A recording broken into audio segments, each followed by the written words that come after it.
it's John again. Welcome back to another episode, and this time I'm going to cover something that you might think, it might enrage you to hear about this, because this is one of the most controversial topics out there right now. And what I'm talking about is this LGBT community, the lesbian, gay, bisexual, and transgendered community. We've been taught in this society that these things are normal, that they're everyday things, we should accept them as, just another form of love. But the Bible teaches us something else. The Bible teaches us in Romans 1 that men lying with men or women with women is a sin against God. Now we might say, well, they're in the privacy of their own home. How are they hurting other people? They're doing, even if it is sin, they're segregated. I want to tell you that statistically, the LGBT community practices much more violence. It has much more abuse within partnerships and outside of partnerships. Crime is much higher in the LGBT community. And this is not to mention the disease rates and the rates of depression, the rates of alcoholism, the rates of drug use, and the rates of murder, so on and so forth. The LGBT community is called gay. In the old sense of the word, gay meant happy. But statistically, we see that the gay community is anything but happy. The Family Research Institute did a massive study on this very subject.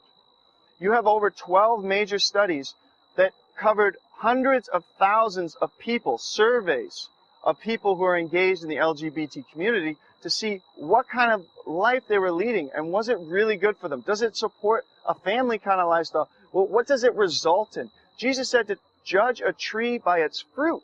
So what is the fruit of the LGBT community?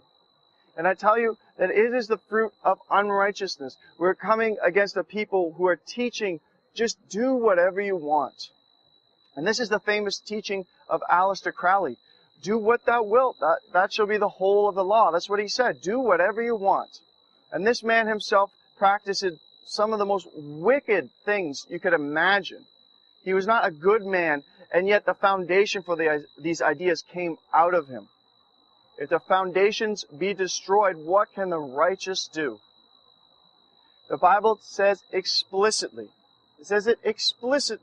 that we are not to engage in these kinds of relationships because they do not promote life. They do not bring life. Two men or two women cannot have a child within themselves. And they have been shown statistically that these types of relationships, even in instances where they adopt children, the abuse rates are much higher.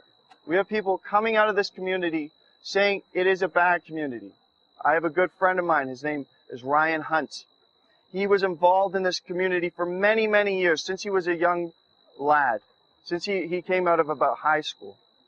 And he was sucked into this whole idea. People had abused him and told him that that's what he was, and so he conformed. Another good friend of mine, the same thing happened to him. He had people convince him that this was his life. But when they went into that community, all they found was abuse and drug use, hard times. I encourage you very much to look into this. Look at the evidence. Look at the statistics. Look at what is real.